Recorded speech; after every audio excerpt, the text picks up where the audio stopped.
Hello, everybody. Welcome back to Crafty Kid Crime Daily. I am your host, Rebecca, and being a former attorney, nurse, currently retired, doing a lot of crafting, I recap live trials so you have something to listen to while you're out there creating those masterpieces. Crafting, if you want to put a picture of whatever you're working on, I have a Facebook group, Crafting Journey.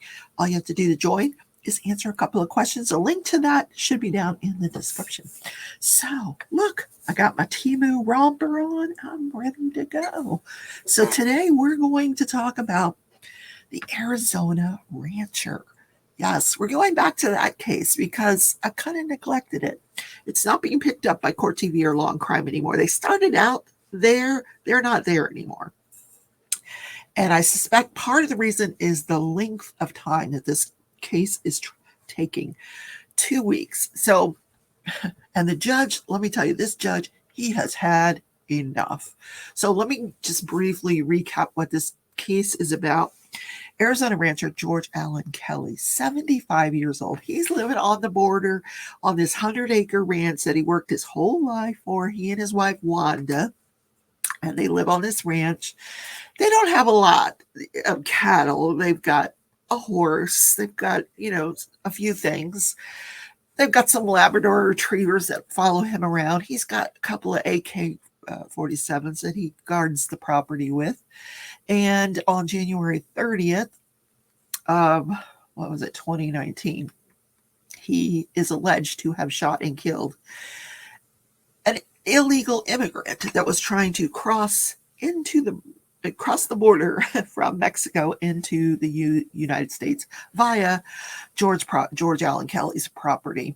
So he maintains that he was having lunch at the counter in his kitchen inside of his house when he heard a gunshot. He goes, he gets his AK-47. His wife runs. She looks out the window. She sees some men out in the bushes. They're carrying large backpacks. She says she saw 2 men. Now he goes outside. He says he sees 5 men, and he fires a warning shot over their heads. Then he calls the police. They all come out. They search the property. 2 different agencies, 6 people search the property, can't find anything. So later that night, he's out with his lab retrievers, and they alert on something. And lo and behold, it's a dead body. So George Allen Kelly is later arrested for shooting this illegal immigrant that was found face down, dead, 115 feet from his house. You have to go through a paddock, it's a lengthy ways to get there. And not exactly a clear shot from standing outside of his house where he says he shot the warning shots to where this body is found. Not exactly a clear, there's a lot of stuff in between him and where that body was found. Trees and, all kinds of stuff. And it's January, so maybe the trees weren't as full as they are during the spring or the summer. But what could he see? That's key. So the guy's wearing like an army jacket, tactical boots. Not George Allen Kelly, the guy, the deceased guy. And I don't remember his name because I don't particularly feel sorry for the guy because according to George, the 5 men that he saw were drug mules, basically. They were carrying large backpacks. The deceased guy, like I said, he had tactical boots on.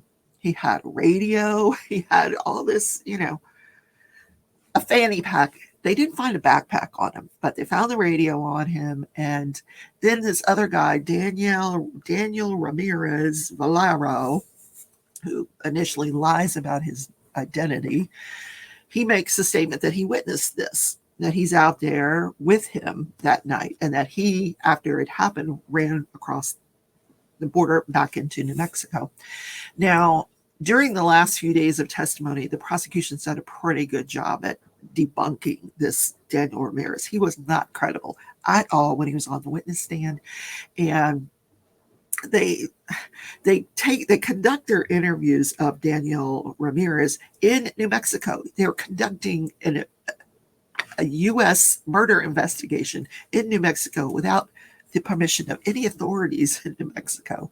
So they're not recording anything because they don't want to. According to the investigators, they don't want to alert anybody to what they're doing because they don't, they know there could be a big scene. I gotta tell you, this whole thing is suspect. Poor George Kelly. He's just trying to live his life on the border. I wonder if that property was really cheap. I'm just saying, So anyway, like I said, the judge, he starts out day 12 by telling the prosecution and the defense, he says, listen, now the jury's not sitting there yet. They're not in the courtroom yet.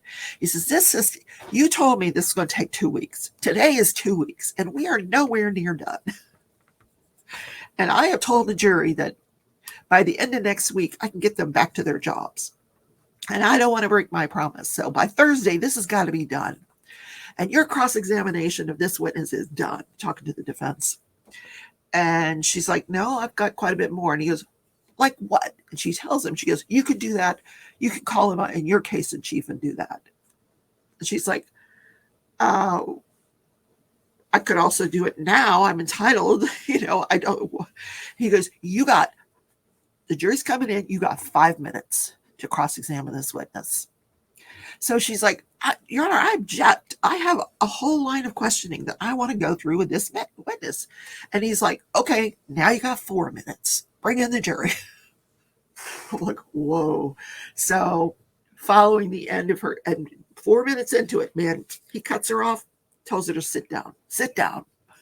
She goes, I would like to make a proffer on the next break about what I would have cross-examined this witness on. Because this is reversible error, people. He's this judge. And he knows it because when he came back the next day on Friday, he was apologetic without being apologetic. He's like, before he brings in the jury, he's like, okay, let's talk about the timing again. So I understand it's going to take a long time. That, we can't always predict what the other side's going to do and how long they're going to take. And I understand that. So if we have to go into the following week, okay, we'll go into the following week. Somebody must have had a come to Jesus meeting with this lawyer or with this judge because he was out of line the day before. But he didn't apologize. So if I were the defense attorney, you better believe I would be calling that guy during my case in chief, and I would keep him on the stand just as long as I could. Yeah, just to piss off this judge. He'd probably tell me to bring my toothbrush, but, whatever. Anyway. Yeah, crazy, isn't it? And then after he limits her to the 4 minutes, the prosecutor gets up to do her redirect. And she goes, the defense says, I would like her limited like I was. I'm like, oh dear, the nails have come out. Ooh, the claws. No, that didn't happen. Anyway, so he kind of apologized. It's going to take as long as it takes. So that's where they're at. Anyway, the witness that they had on the stand was talking about one of the officers. He was talking about the view that he had at the back patio where George is said to have fired those warning shots from the back patio to where the body was found. And he says, oh, it's a clear view. And they're like, but, that's over 100 feet away. And there is... because he had a picture of one of the other officers stand there and he could see him. I could see him. Well, he wasn't laying face first in the ground, was he? Well, no, he wasn't. And he was wearing a dark shirt and dark pants, right? Yeah, he was. Not camouflage, right? No, he wasn't wearing camouflage. Case closed. Because between the patio and the body, there's all these trees, there's a pergola, there's a fire pit, there's all this stuff between them. And this guy was up there talking about how they were looking for ballistic evidence. and they did a perimeter around the body. They basically went out several, 100 feet at least from where the body was in all directions that they could go with the metal detector, could not find any evidence of shell casings or spent cartridges from this guy that's being shot. They just did not find it. Now they found they found 8 shell casings, cartridge cases up near the patio where he said he fired warning shots at the guy's head. So that's consistent with his statement, but they have nothing to tie George Allen Kelly's weapon as being the one that shot this person that's deceased. Could it have been the shot that he heard? Could it have been one of his fellow drug runners? Yeah, you think? Because there's rival groups out there all the time. So they next had a firearm tool mark examiner come on, and I can't believe they were trying to do this. They were trying to get him to testify about being experienced with entrance and exit wounds. What? Because you're a firearms and tool mark examiner expert, you're in what? So he was talking about what kind of bullet could have made that entry and exit wound, and he likened it to the cartridges that were found inside the AK-47. So the other thing he said, that they examined the weapon and the weapon was functioning normally. There was nothing wrong with the AK-47. It was fine. So I thought this was interesting. The jury is allowed to ask questions, and they ask this guy. One of the jurors obviously knows his stuff when it comes to weapons. He said, "Isn't it true that the bullet that you're saying likely went in and out of the wound in the deceased can also be used in other types of weapons, not just the AK-47?" And this guy's like, "Oh no, it's only the AK-47." I hope he's right, because you got one juror that thinks he's wrong. Yeah, that it can be used in other types of weapons as well. So these people are not stupid, these jurors. They really aren't. So another issue that came up through one of the witnesses, Border Patrol witnesses, was called. Hold on, I need some coffee.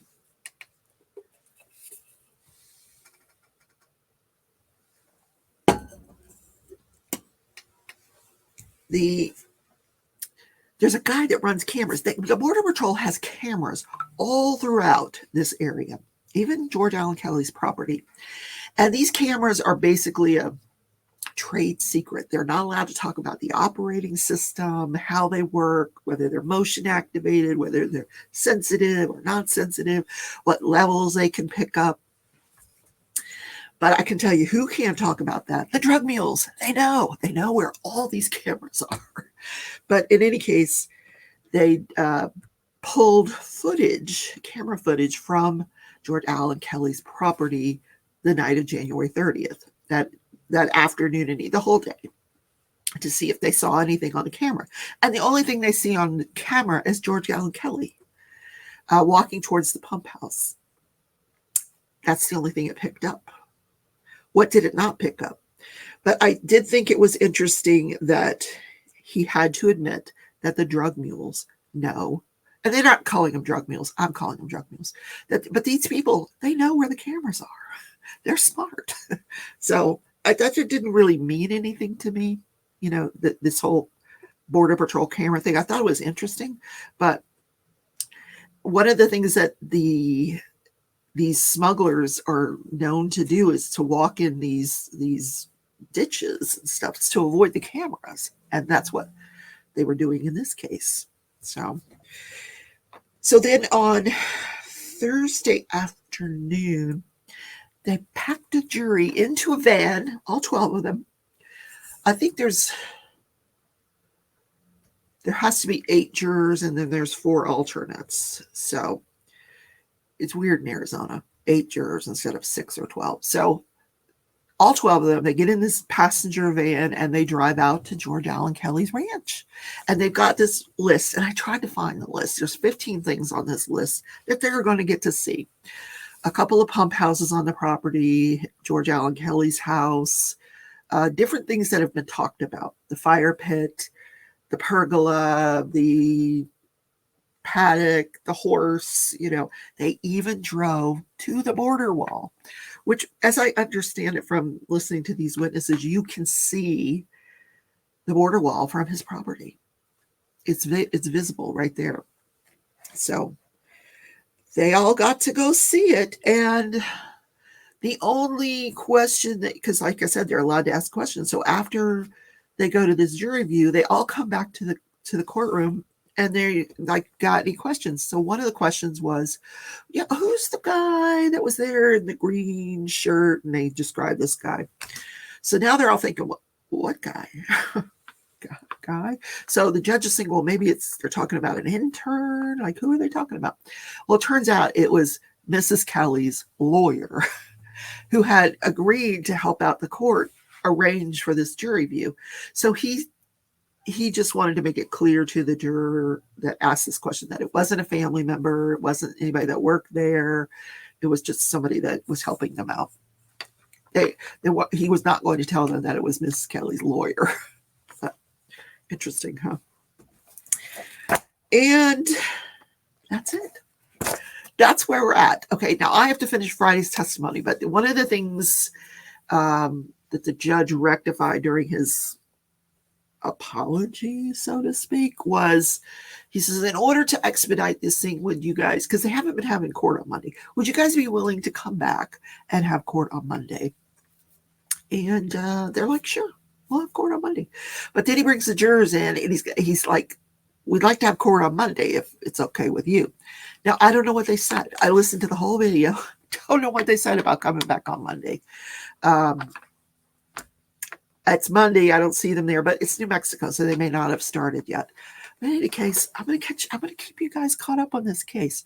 So the prosecution is still presenting their case in chief. Now, they have the lead investigator Friday on the stand. Now, I don't know if they got to his cross-examination yet, but they usually save the lead investigator for last. He's got the most involvement. He's, captain of the ship, in charge of everything. So I would imagine his cross-examination is going to be lengthy. So we'll see if that's today.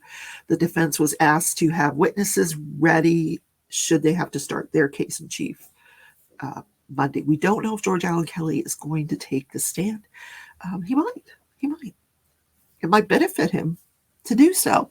I don't know. It depends on George Allen Kelly. Like, what kind of guy is this? Like, is he like a get off my lawn kind of judge? You might not want to put the get off my lawn kind of guy on the stand.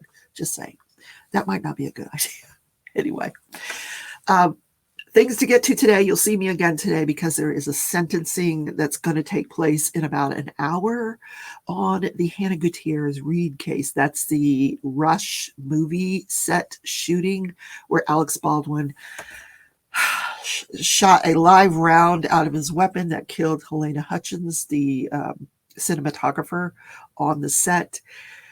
Hannah Gutierrez Reed was convicted of second-degree manslaughter, and it's not facing a whole lot of time in jail. I think 18 months is the max. So we're going to see what she gets. We're going to see if anybody speaks on her behalf, or if the family's going to be there to give a statement. I do know, and I do remember this, that the husband, Helena Hutchins' husband, ultimately took over this movie and finished making it. It never got, I don't know that it ever got distributed, but he finished making this movie. I don't know if that was in his wife's honor. I don't know. Anyway, have a great day, everybody. I'll also update you on Chad Daybell tomorrow. So take care. Bye.